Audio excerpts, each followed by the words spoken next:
Hey, everybody. Thanks for tuning in. Today, we're going to talk about the Supreme Court setting the agenda. So, we're moving into the first stage of Supreme Court decision making. We talked about the models of decision making. We talked about how the justices arrive on the court and how the political branches behave during the nominations and confirmations. But now, things are actually being petitioned to the Supreme Court. So, we're finally going to talk a little bit about some specific judicial behavior and how the justices behave when they set the agenda. So, what I want to get through today is to talk about what kinds of things the justices think about when they're setting the agenda. And the second thing is there's this sort of popular theory that the justices consider the elected branches when they're setting the agenda. So they avoid cases where the disposition or the final outcome might upset Congress. We're going to look at the evidence for whether or not that theory sort of bears out in practice. So let's first talk about the agenda. Remember, the Supreme Court has a nearly fully discretionary docket. They have almost full control over its agenda. This hasn't always been true. Back in the day, the Supreme Court heard mostly mandatory jurisdiction cases, which is to say, they were required to hear a large number of the cases they heard. So, let's say they heard 150 cases, something like 140 of them were probably mandatory. They had to hear them. But over time, there have been some changes, largely statutory changes, or exclusively statutory changes that allowed the docket to become more and more discretionary. So, for starters, the Judiciary Act of 1891, it established courts of appeals, what we now call the circuit courts of appeals. So there is a little less burden on the Supreme Court. Some of those cases could be dealt with lower courts. This gave a great deal of discretion over the docket, but it still wasn't total control over the docket. A different Judiciary Act, this one from 1925. This got rid of a lot of the mandatory jurisdiction, but not all of it. It was still some mandatory jurisdiction, still some cases they had to hear. But it was really the Judiciary Act of 1988 that did most of the work. This got rid of pretty much all remaining mandatory jurisdictions. Some of it still exists, but it's sort of rare when there's a mandatory case on the Supreme Court's docket. I think it's almost always just a handful, certainly single digits each term. I'm making this number up, but it's something like 99.9% discretionary. It is almost fully discretionary at this point in time. If you look at the docket over time, on the y-axis here, we have the number of cases granted review, which means the number of cases that the Supreme Court heard, and on the x-axis is time. So this is from the 1940s to about, I think that's 2015 or so. You see the number kind of tick up in the 60s, tick up in the 70s, and it's on an upward trend until the 80s, reaching peak in the early 80s. Then if you follow my cursor here, you'll see this is the 1988 Judiciary Act, right? And it really plummets from there.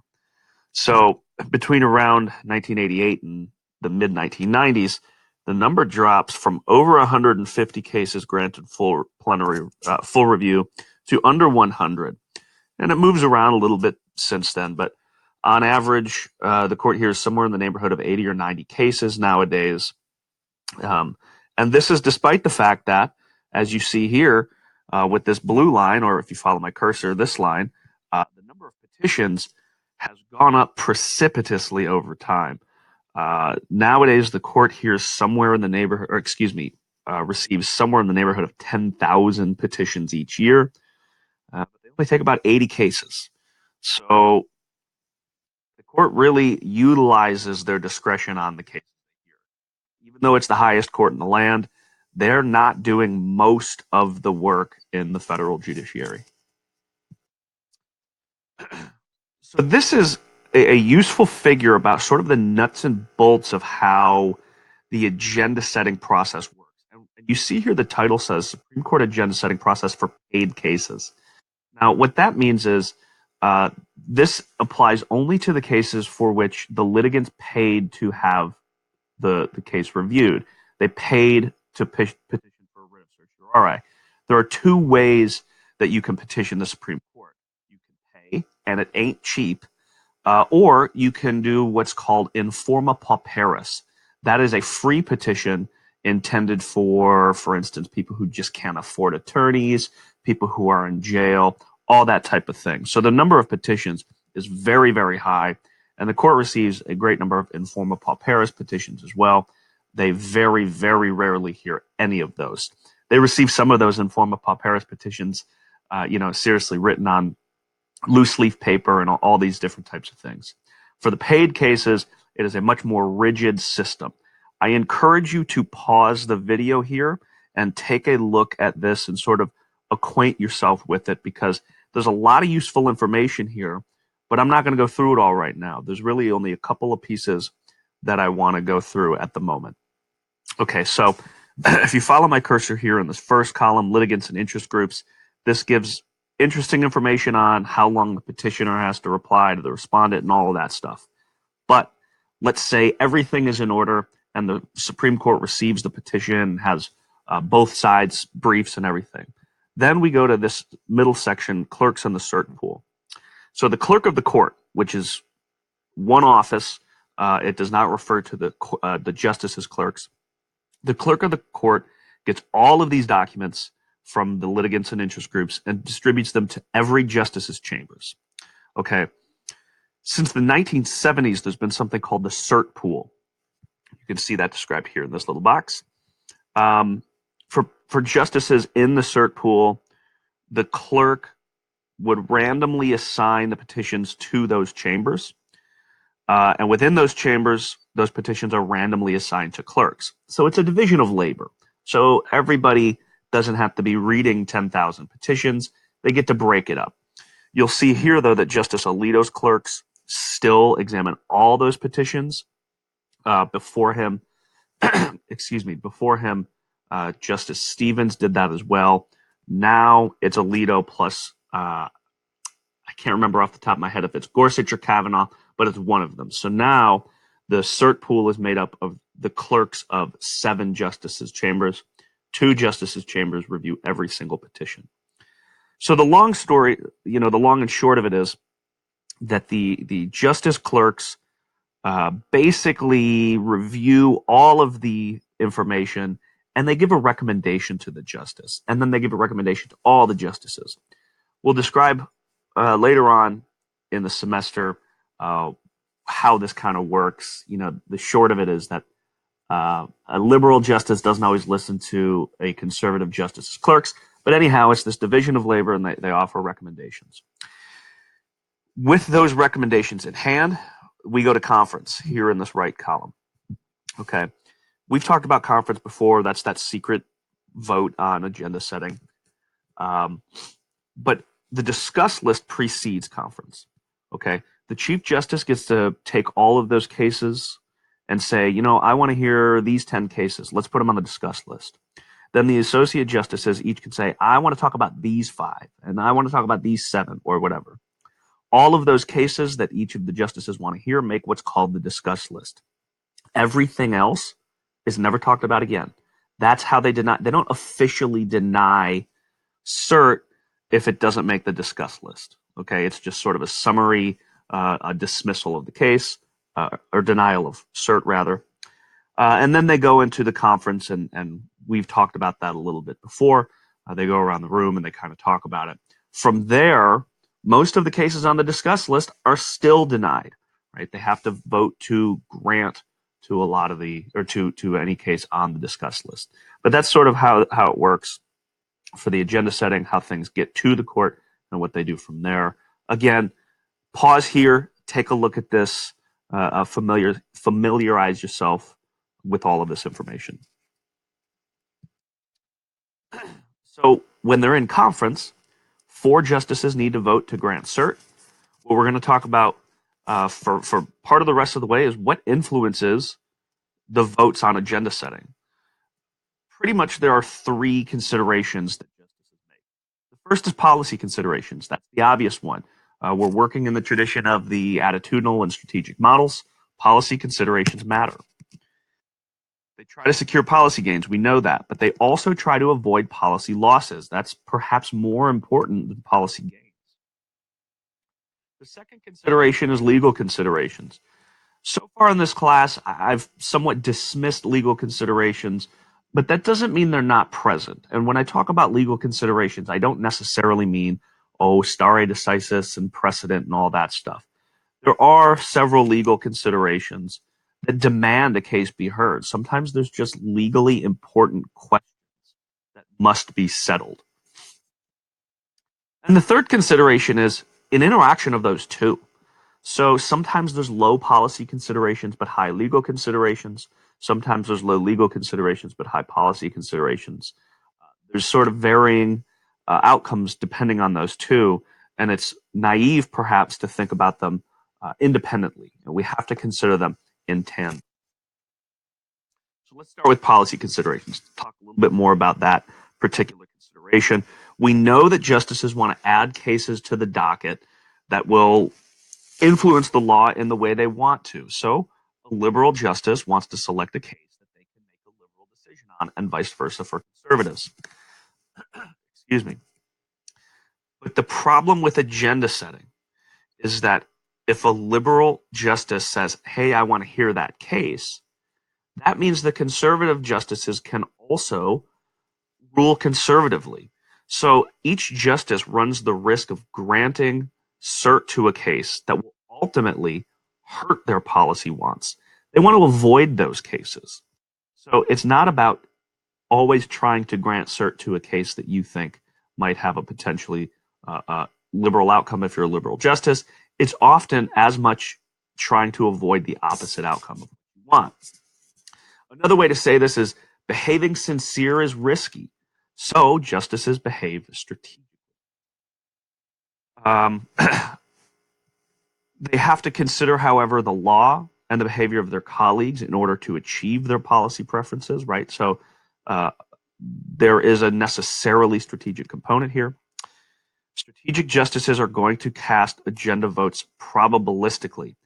What that means is they will vote to grant on a case where they think the probability is above 0.5 that the final outcome will be favorable to them.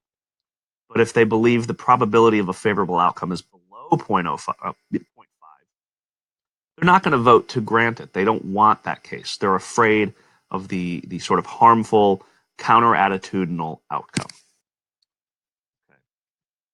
Okay.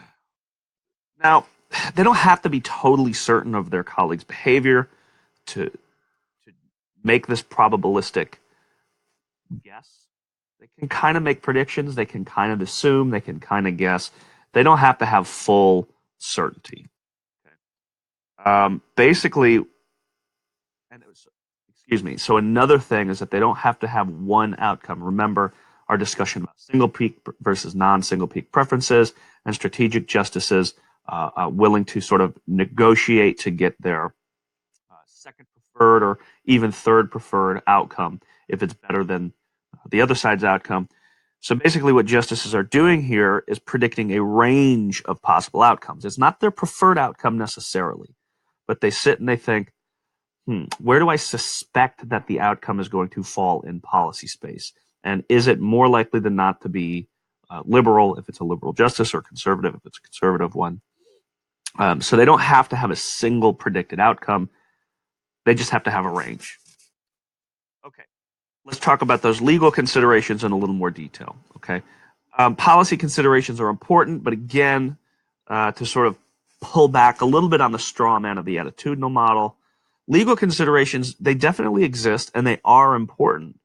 Right? Like I said a few minutes ago, legal doesn't just mean precedents and statutes and stare decisis and all that stuff. Legal also means things like a well-functioning judiciary, legitimacy. Legal considerations specifically that might increase the probability of accepting a case are as follows. If there's lower court conflict, so if the Fifth Circuit in Mississippi and Louisiana and Texas rules one way, let's say they issue a conservative ruling on affirmative action, and the Ninth Circuit, California, Washington, Hawaii, those areas, issue a liberal ruling on affirmative action. That means different laws, different federal laws, are applying to different people in different states in different ways. That's problematic. So when there's lower court conflict, that's a legal consideration that the Supreme Court has to take, that they have to settle that conflict. Another thing is when a lower court strikes down a federal law as constitutional. It is the case that most of the final say in the federal judiciary is the appeals courts. However, it is sometimes the court gets a little uneasy when lower courts strike down federal laws. They almost always want to review the lower court's decision that the federal law was unconstitutional. So that's another legal consideration that ends up being very important. And finally, there's just some things that are politically or publicly salient. That means the public has their eye on it. Affirmative action is a great example. Abortion, these things that really draw a lot of headlines. Those things are legally important, and the court wants to keep a close eye on those things. So when they're setting the agenda, they might those three things might sort of stick out quite a bit for the justices. The third consideration is technically just an interaction of those, the first two considerations, policy and legal ones. While they do have independent effects, we just talked about them and what might influence them and what the effects might be. They have an interactive effect. There are times when these considerations are in conflict, and there are times when these considerations are in agreement. So, for instance, for a particular justice, they may say the policy and the legal considerations suggest I should cast a vote to grant review to this case. However, for a different justice, it may be that, well, the legal consideration says I should, but the policy consideration says I shouldn't. So we have to consider how that sort of interaction works there. Excuse me. As I just said, sometimes legal considerations force a justice to behave differently than if they were just voting on policy. So, well, I'm afraid I might lose on policy, but this is such an important legal issue. When considerations are going the same way, though, when the policy and legal considerations are both suggesting grant or both suggesting deny, the justice can just do whatever they want based on policy. That's when policy goes accord with the legal norms. Effectively, what this does is the legal considerations provide cover for improving the policy position, for improving the status quo, for gaining leverage on policy. However, the predictions here are that when the law points toward an outcome, just like the justice will follow the law. When the policy says, hey, you should deny this, we're going to lose on policy, but the legal importance says, this is such an important thing, we need to take this case, justices are probably going to take that case. Something like lower court conflict might compel a justice to take a case or vote to take a case that hurts their policy. So the example of a liberal judge, a liberal justice, they say, if we take this affirmative action case, it'll restrict the use of affirmative action by higher education institutions.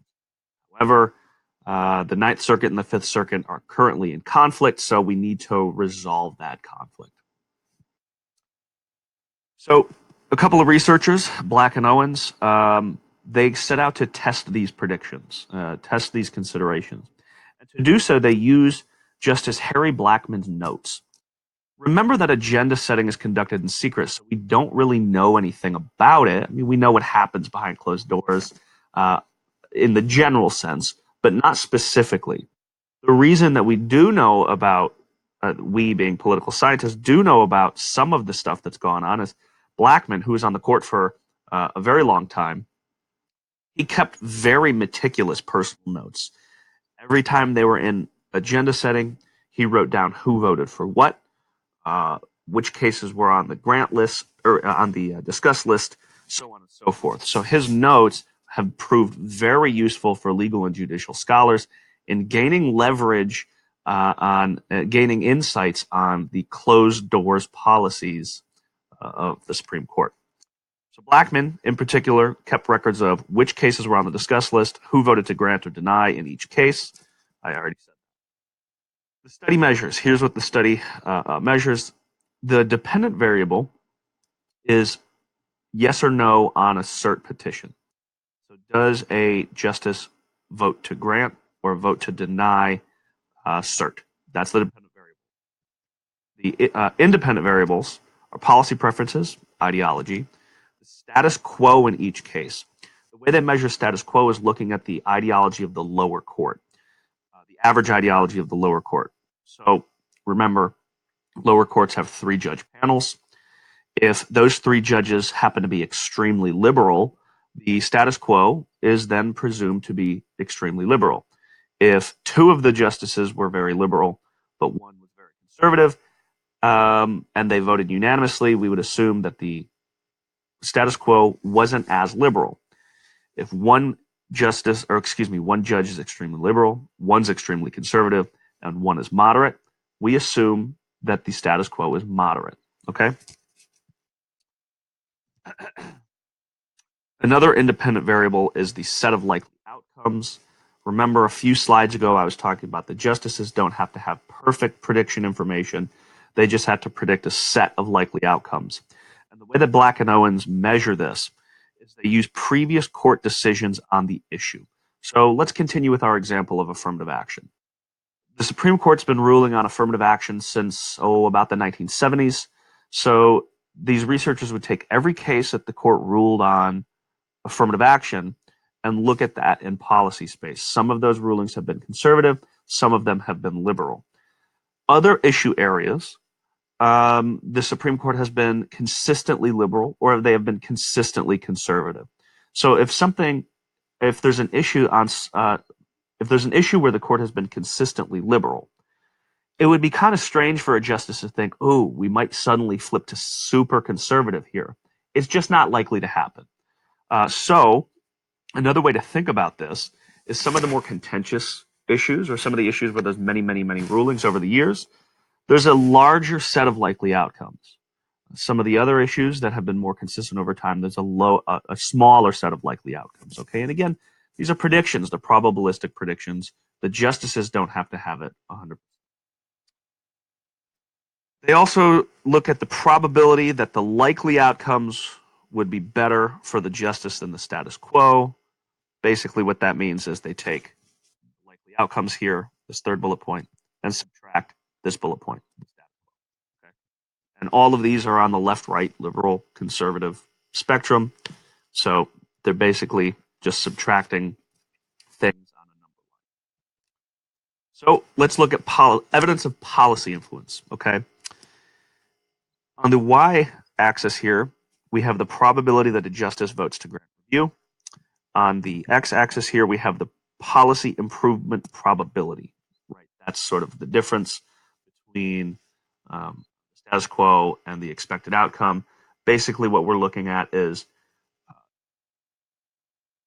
whether a justice thinks that they're going to improve the status quo. So, does a liberal justice think the law is going to grow more liberal if they take the case?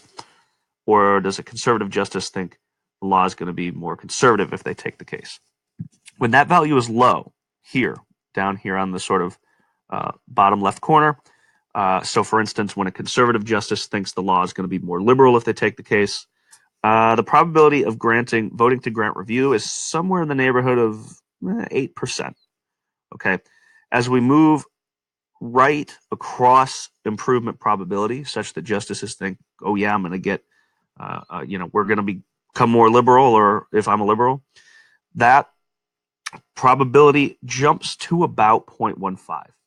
Now, you may look at that and say, well, that's not that big of a probability. It's still pretty low. But you've got to think, they vote to deny almost everything. They barely take any cases. So any 7-point jump in probability is pretty dang high. Basically, here we see that the probability of voting to grant a review nearly doubles if a justice thinks it's going to help their policy outcome. The final merits vote is going to help their policy preferences. Okay. Next, let's look at evidence of legal influence. The baseline probability of voting to grant review here, that's this dotted line, this dotted vertical line, it's somewhere around 0.11 or 11%. And each of these blocks represents a different sort of legal influence that's out there. So if you see here, if you can follow my cursor here, when there's legal conflict, that is to say, the Fifth Circuit Court has issued a ruling different than the Ninth Circuit Court, we see that the probability of voting to grant review jumps to about 0.38. That's a huge jump. That is more than tripling the probability. If the lower court exercised judicial review, that is to say, if they declared a federal law unconstitutional, it's about a similar jump. If the case was media salient, it looks a little bit higher, but not so much. If there's a lot of interest group participation, that is a lot of amicus filings, there's a small jump. But the two big ones that stand out are legal conflict and lower court use of judicial review. So we see that there are legal influences on the probability of voting to grant review. Okay. Finally, let's look at these together. Okay. So the figure we're seeing here are when, again, on the y-axis, it's probability of voting to grant review. Here on the x-axis, it's that policy improvement probability. But here we see there's two lines now instead of just one line. And this bottom one is when legal factors are low. That is to say, when there's no lower court conflict and when the lower courts did not use judicial review. Up here, this dotted line is when legal factors are high, which is to say lower courts are in conflict or lower courts used judicial review. So let's start with the legal factors being low. We see here that the probability of voting to grant review is a flat line. It's pretty low. It doesn't matter if a justice thinks that they can improve the probability, they estimate the probability of improving the policy to be high. Those who think that they're going to lose on policy and those who think they're going to win on policy are pretty much equally likely to grant review when the legal factors aren't important, when they're not present. However, if we look up here, we see again this difference here that even among the justices who think that their improvement probability is low, there's still a huge difference in willingness to grant review when the legal factors are high. But we also see that this probability increases for justices who think they're going to be able to improve the status quo. So across the board, justices are likely to vote to grant when the legal factors are important. However, when the legal factors are important and when the policy factors are favorable, those justices are the most likely to grant review, right? So it's a combination of the two things. The policy winners are also winning on settling legal disputes. The policy losers are still winning on settling legal disputes, but they're losing on policy. So this is evidence that, like the researchers expected, justices who stand to lose on policy are still going to vote to follow the law when the law suggests, this case really should be taken. Okay, so that's the evidence that we have for the influence of policy, the